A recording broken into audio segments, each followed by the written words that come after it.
Students अब हमारा जो आज इस एक्सरसाइज 14.1 का लास्ट क्वेश्चन है, इसकी स्टेटमेंट भी देख लें कि आपको कह रहा है कि prove that the line segment joining the mid point. कह रहा है कि एक लाइन सेगमेंट है जो मिड पॉइंट को ज्वाइन कर रहा है, तो the two sides of a triangle is parallel to the third side. यानी कि अगर ट्राइंगल की कोई दो साइड्स हैं ए बी और ए सी, तो इसकी जो थर्ड साइड होगी ये मैं इसको थोड़ा सा कंस्ट्रक्ट कर लेता हूँ चूँकि इसमें ज़्यादा आगे चला जाएगा। तो हम इसको बना लेते हैं कि हमारे पास यहाँ पे एल एम है, तो हम इसको थोड़ा सा और कंस्ट्रक्ट कर देते हैं। कह रहे हैं कि इसको आगे अगर मूव करवाएं और यहाँ से इसको इस साइड पे ज्वाइन करवा दें, ये डॉटेड लाइन से आपने शो आउट करना है, ठीक है। तो यहाँ पे आपके पास इसको आप नाम दे दें एल एम एन, ठीक है, ये स्ट्रेट हो जाएगा। तो यहाँ पे आपके पास देखें, यहाँ पे आप एंगल एक बना लें, यहाँ पे एक और एंगल बना लें, यहाँ पे आपके पास एक एंगल आ जाएगा, यहाँ पे आपके पास एक एंगल आ जाएगा। इसको एंगल 3 बना लें, इसको 1 बना लें, इसको 2 बना लें, इसको 4 बना लें, 3 या 4 या इसको 4 3, ऐसे ही। तो हमारे पास इस ट्राइंगल को थोड़ा सा बढ़ा लें अब, ठीक है। इससे हम इस ट्राइंगल से हम इस साइड को हमने प्रूव देना है कि अगर ये दो साइड्स इसकी आपस में एक जैसी हों तो इसके तीसरी जो है, तीसरा जो इसकी साइड है या ज़िला है, वो आपने बताना है कि वो तीसरी साइड इसकी जौन सी है वो कौन, वो आप प्रूव क्या कर रहे हैं। तो हमारे पास गिवन में क्या है स्टूडेंट्स, हमारे पास एक ट्राइंगल है, स्पेशली जो हम स्टार्ट से हम गिवन में लिख रहे हैं कि हमारे पास ओवरऑल एक ट्राइंगल है जिसका नाम है ए बी सी। तो इसका मिड पॉइंट क्या है, mid point of A B, देखें ना, ए बी और ए सी का मिड पॉइंट क्या आपको नजर आ रहा है, the mid point of A B and A C. जो ए बी और ए सी साइड है इसका मिड पॉइंट क्या है, मिड पॉइंट मीन्स के दो हिस्सों में जब आपको इसको बाइसेक्ट करेगा या काटेगा पैरेलल, ये एल एम काट रहा है, जहाँ हम लिखते थे डी ई, तो ये डी ई जो होता था, या जो अभी एल एम लिखा हुआ है, ये आपके पास क्या है, इसका मिड पॉइंट है। हाँ, हम लिख लेंगे एल एंड एम रिस्पेक्टिवली, ठीक है। ये इसके साथ बिल तरतीब कह रहा है कि एल और एम इसके क्या हैं, मिड पॉइंट्स हैं। तो हम अब डायरेक्टली अब इस पर जंप करते हैं टू प्रूफ की तरफ। सॉरी, बल्कि हम यहाँ पे पहले कंस्ट्रक्शन की तरफ जाएंगे, ठीक है, या प्रूफ पहले लिखा करते हैं फिर बाद में कंस्ट्रक्शन होती है, ये भी ठीक है। हम पहले चूँकि with the statement of theorem हम पहले प्रूव लिखा करते हैं, तो हम प्रूव लिखेंगे कि एल एम और बी सी जो है ये क्या है, एल एम पैरेलल है किसके, बी सी के। अब हम कह देते हैं कि एल एम बी सी के पैरेलल है, हम यहाँ लिखे डी लिखा करते थे, तो ये सेम लाइक आप वही स्टेटमेंट लिख रहे हैं, कोई नई चीज़ नहीं लिख रहे।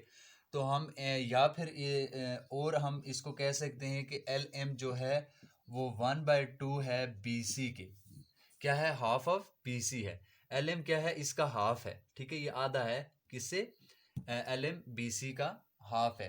तो ये भी हम लिख सकते हैं। अभी हम कंस्ट्रक्शन की तरफ चलें, क्योंकि इसमें देखें जो डॉटेड लाइंस होती हैं ये हमेशा थ्योरम में भी याद रखिएगा, और इस तरह की अगर कोई ट्रायंगल आती है, डायग्राम आती है, क्वेश्चन आता है पेपर में, तो उसमें भी हम जब आपको कोई चीज़ कंस्ट्रक्ट करेंगे तो आपकी क्या होगी, कंस्ट्रक्शन होगी, और उसमें आपने डॉटेड लाइंस को जाहिर करना है। एम को हमने क्या किया था, एल और एन हमने ज्वाइन किए थे, ठीक है। एम टू एल हमने क्या किया था, एक लाइन डाली थी, प्रोड्यूस किया था, और एन को हमने क्या किया था, एम एल, और एन एल हमारे पास क्या, या एल एन आप कह सकते हैं, हमें मिला था। तो कंस्ट्रक्शन में हमने क्या किया, कंस्ट्रक्शन में हमने किया join M to L and produce. हमने क्या प्रोड्यूस किया, एल और एम को हमने ज्वाइन किया, प्रोड्यूस हमारे पास हुआ M L line segment to N. हम कह सकते हैं कि सच दैट एम एल आपस में क्या है, M L corresponding to L N.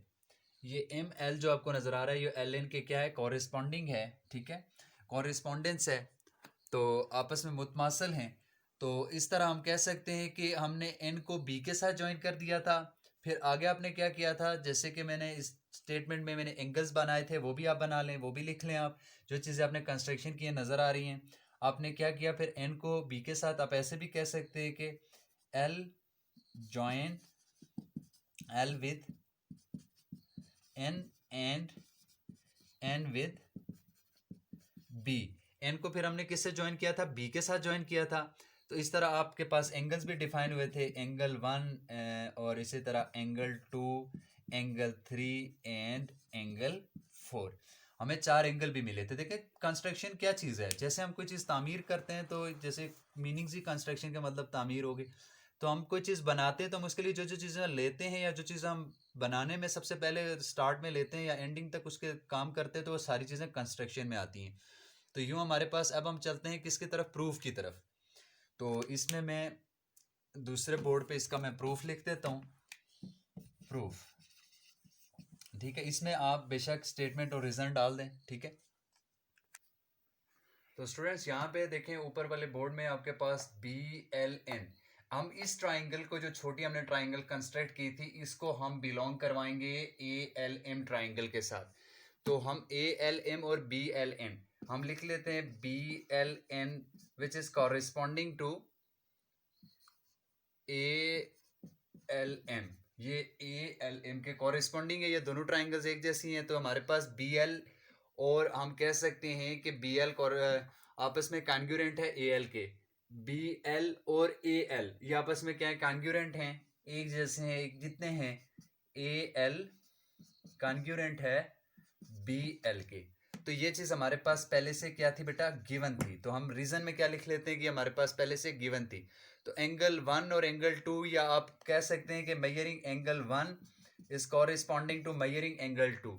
ये दोनों एंगल्स भी आपस में क्या हैं, आपस में ये दो एंगल जो हैं ये आपके पास वर्टिकल एंगल हैं, जो अपोजिट एंगल। अभी एंगल्स की टाइप ही मैं इंशाल्लाह आपको डिस्कस करवाऊंगा, vertical angle, opposite angles, interior exterior angles और इसी तरह कॉरिस्पॉन्डिंग एंगल्स। तो ये दोनों एंगल्स आपस में एक दूसरे के आगे हैं, वर्टिकल एंगल्स हैं। इसके आगे लिख लें आप वर्टिकल एंगल्स। ये आपके दो वर्टिकल एंगल है। मैं फिर से बता रहा हूँ कि प्रूफ में कोई फिक्स नहीं होती चीज कि आप कैसे इसको बना रहे हो।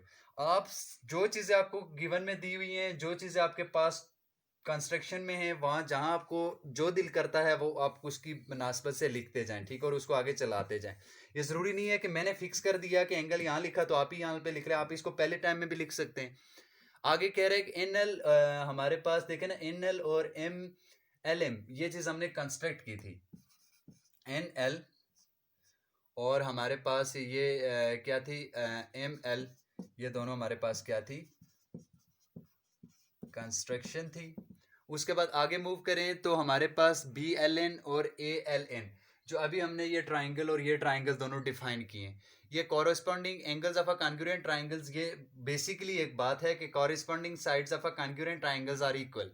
तो ये वैसे इक्वल होती है, इसको लिखने की जरूरत नहीं, हम लिख लेते हैं एंगल A, लिख लेते हैं कि एंगल A जो है, सॉरी यहाँ पे हमारे पास एंगल B है।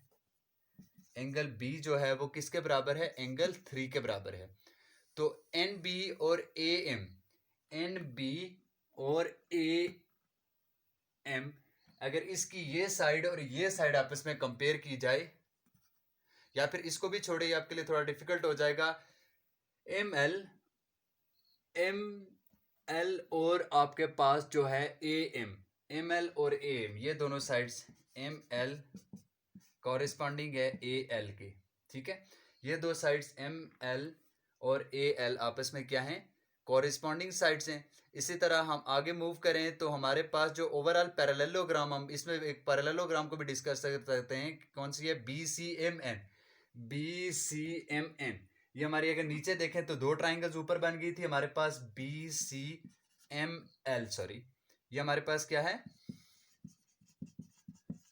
पैरेललोग्राम है, ठीक है। इसको मैं और शॉर्ट कर देता हूँ, ठीक है। इस तरह से हम कह सकते हैं कि ये सारी साइड जो सी हैं पैरेललोग्राम की, अगर हम साइड्स करेंगे ऑपोजिट साइड्स ऑफ पैरेललोग्राम, तो BC और NM, BC और MN जो है, ये देखिए BC और MN, या कह सकते हैं ML, ये दोनों आपस में क्या हैं, ऑपोजिट साइड्स हैं, एक दूसरे के बिल्कुल सामने हैं, आमने सामने। तो हम ये कह सकते हैं कि BC और MN ये आपस में क्या हैं, पैरेलल साइड्स हैं, opposite sides, sorry opposite sides हैं, पैरेलल भी हैं एक दूसरे के और क्या हैं, ऑपोजिट साइड्स भी हैं। तो इस तरह हम कह सकते हैं कि LM, जो हमारे पास LM था वो हाफ हो जाएगा किसके, मेजरमेंट ऑफ N या NM कह दें आप, NM के, N और M के क्या चीज हाफ है, LM इसके क्या है, हाफ है। चूंकि ओवरऑल डिस्कशन हो रही है ना, तो अब हमारे पास क्या चीज़ हमें साबित करनी थी, अभी हमने ये साबित करना था कि ये जो एल एम है ये तीसरी साइड है। तो चूंकि विद द हेल्प ऑफ हम क्या कर रहे हैं, एन एल कर रहे हैं, तो हम इसके करीब करीब पहुंच गए थे। इसी तरह आज का हमारा ये जो है एक्सरसाइज भी कंप्लीट होती है और ये थ्योरम जो है हमारा कंप्लीट होता है। इसको इतना गहराई में ले जाने की ज़रूरत नहीं है कि बिल्कुल आपको अंडरस्टैंड ही ना हो। तो अगर इसमें कोई कन्फ्यूजन है तो उसको आप क्लियर करें। जो चीज़ें मैंने आपको कही थी वो आपकी यहाँ पे मौजूद हैं, तो ये चीज़ें आपने ये साबित कर दी हैं, ठीक है। तो सॉरी, यहाँ पे एक स्टेटमेंट में मैंने स्टार्ट में यहाँ से ये चीज़ मैंने नहीं लिखी, एन एम था, यहाँ मैंने ए बी लिख दी है। तो ये चीज़ आपने क्या करनी है, इसी तरह से बना के अपनी फिर रफ कॉपी पे रख लेनी है, या फिर कॉपी पे आपने प्रैक्टिस इसको करके तो रख लेना है। ओके स्टूडेंट्स, उम्मीद है ये क्वेश्चन आपको समझ आया होगा। अल्लाह हाफिज़।